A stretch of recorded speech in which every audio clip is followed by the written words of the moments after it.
1388년 역사의 시계가 멈췄다. 1388년 위화도 5만 대군이 강 한복판에 멈춰 섰습니다. 적보다 무서운 건 하늘이었습니다. 하늘이 길을 막는구나. 이 비가 멈추지 않는다면. 이성계가 말 위에 올라타 성문 앞에 서서 북쪽을 향해 칼을 높이 든다. 모두 들으라. 우리는 이제 고려의 운명을 걸고 북으로 향한다. 정벌군은 전투병력 38,830명, 보급군 1만 1,634명, 합쳐 약 5만. 고려 군사들이 일제히 발을 맞춰 행군하며 그들의 창끝이 햇빛에 반사된다. 행진하는 발소리가 대지를 울리며 흙먼지가 은은하게 피어오른다. 이성계가 이끄는 고려 군사들이 길게 늘어서서 행군하고 있으며 하늘의 먹구름이 거대하게 소용돌이치며 지상을 어둡게 만든다. 먹구름이 태양을 삼켰다. 고려 군사들이 무릎까지 빠지는 진흙 속에서 발을 빼내려 애쓰며 거친 빗줄기를 뚫고 전진합니다. 길이 아니라 늪이로구나. 발이 빠져나오질 않는다. 고려 군사들인 고려 군사들들이 온몸에 무게를 실어 수레를 밀고 있지만 수레바퀴는 진흙 깊숙이 박혀 제자리에서 헛돌고 비바람에 시야가 가려진 채 고군분투한다. 발이 빠져 움직일 수 없다. 이성계는 비에 젖은 채 고삐를 쥔 손에 힘을 주며 북방을 응시한다. 이 비는 멈추지 않을 것이다. 고려 군사들이 말을 멈추고 거세게 흐르는 강물과 안개에 쌓인 위화도를 무거운 표정으로 응시하며 지친 기색을 드러낸다. 이 거센 강을 어떻게 건넌단 말인가? 고려 군사들이 거세게 몰아치는 흙탕물을 바라보며 겁에 질린 채 뒷걸음질 친다. 물이 너무 빨리 차오르고 있습니다. 이러다간 섬 전체가 잠겨버리겠습니다. 이성계는 비에 젖은 갑옷을 입은 채 군사들의 경례를 받으며 막사 입구에 멈춰서서 내부를 응시한다. 여기가 우리의 끝인가? 고려 군사들이 흙먼지와 물에 섞인 쌀을 손으로 떠먹으며 지친 표정으로 서로를 바라본다. 이것조차 아껴 먹어야 하니 참으로 기가 막히는구나. 나무 활의 연결 부위에서 끈적한 접착제가 물방울과 섞여 천천히 흘러내린다. 굵은 빗방울이 화살깃 위로 떨어지며 깃이 맥없이 젖어 뼈대만 남는다.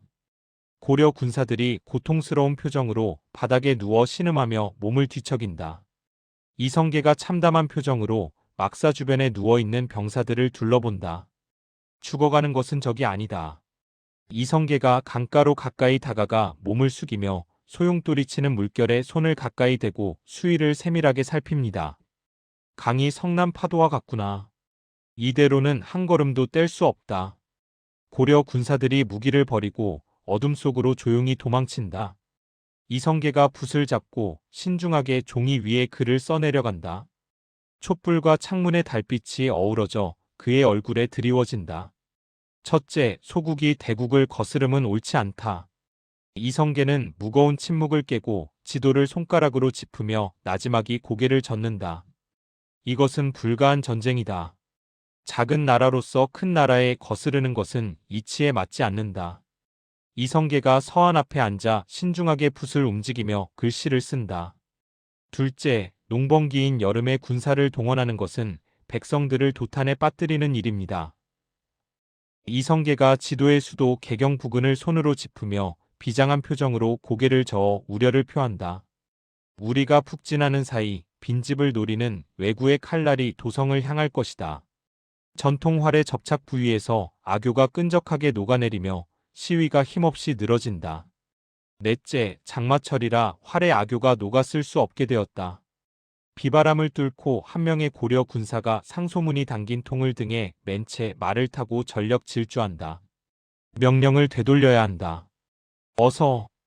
빗속에서 전령이 두루마리를 높이 들고 고려 군사들이 절망적인 표정으로 그 주변을 에워싸고 서 있다. 어명은 전진뿐이다. 이성계의 거친 손이 상소문을 움켜쥐며 구긴다. 고려 군사들이 당황하며 젖은 바닥에서 무기와 보급품을 급히 들어 올리고 물은 계속해서 불어난다. 막사 안까지 물이 들어온다. 어서 짐을 챙겨라. 고려 군사들이 굵은 밧줄을 이용해 통나무를 단단히 고정하며 생존을 위해 분투하고 있다. 이곳은 전장이 아니라 무덤이다. 어떻게든 뗏목을 완성해서 여기서 나가야 한다.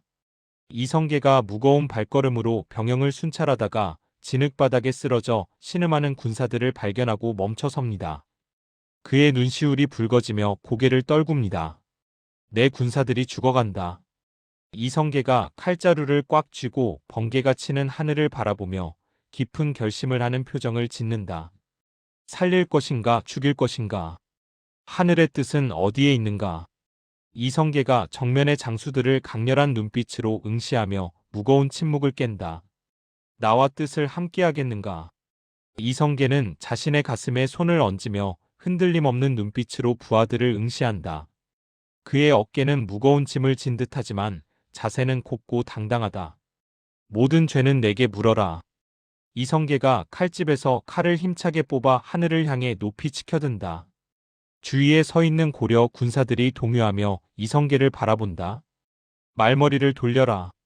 회군이다. 고려 군사들이 서로를 껴안고 웃으며 배낭을 메고 창과 방패를 정리한다. 일부는 하늘을 향해 손을 흔들며 환호성을 지른다. 우리는 살아서 돌아간다. 고향으로 가자. 이성계가 말 위에 올라 앞장서고 수많은 고려 군사들이 비바람을 뚫고 강가에서 육지로 올라와 대열을 이룬다. 고려 군사들이 서로의 어깨와 손을 맞잡고 거친 물살에 저항하며 천천히 전진한다. 모두 손을 놓지 마라.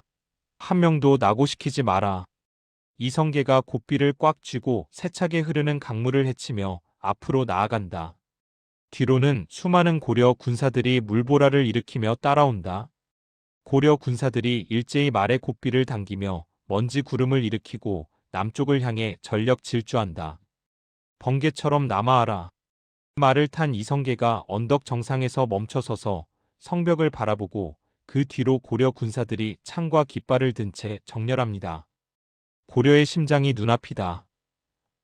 고려 군사들이 성벽 난간을 붙잡거나 무기를 든 손을 떨며 서로를 다급하게 쳐다본다. 이 이성계 장군님이 돌아오셨다. 그것도 대군을 이끌고. 이성계가 말 위에 앉아 성문을 쏘아보며 진군 명령을 내릴 준비를 한다. 문을 열고 정의를 맞이하라. 육중한 나무 성문이 부서지며 나무 파편과 먼지가 공중으로 흩날리고 성문 너머에서 빛이 쏟아져 들어온다. 고려 군사들이 무기를 들고 대열을 갖추어 길을 가로막으며 상대 진영을 압박하듯 서 있다. 이성계가 정면을 응시하며 비장한 표정으로 칼자루를 꽉 쥔다. 왕의 눈앞까지 왔다. 고려 군사들과 창을 들고 대열을 맞춰 복도를 빠르게 지나가며 도망치는 이들을 추격한다. 하나도 놓치지 마라. 이성계가 단호하고 평온한 손길로 칼을 거두고 먼 곳을 응시한다. 이제 피 흘림은 끝났다. 고려 군사들이 깃발을 들고 광장 중앙을 향해 행진하며 주변을 통제한다. 이성계가 하늘을 올려다보며 깊은 숨을 내쉬고 구름 사이로 비치는 강렬한 빛이 그의 얼굴을 밝힌다. 이성계는 난간을 굳게 잡고 결연한 표정으로 지평선을 바라본다. 그의 망토가 바람에 살짝 휘날린다. 백성을 위한 나라를 세우리라. 역사는 이곳에서 뒤바뀌었다. 이성계가 결연한 표정으로 칼을 칼집에 넣고 새로운 시대가 열리는 지평선을 응시한다. 그의 등 뒤로 고려 군사들의 실루엣이 경건하게 늘어서 있다. 1388년 위화도 회군. 그것은 단순한 군대의 회군이 아닌 새로운 나라 조선의 위대한 서막이었습니다.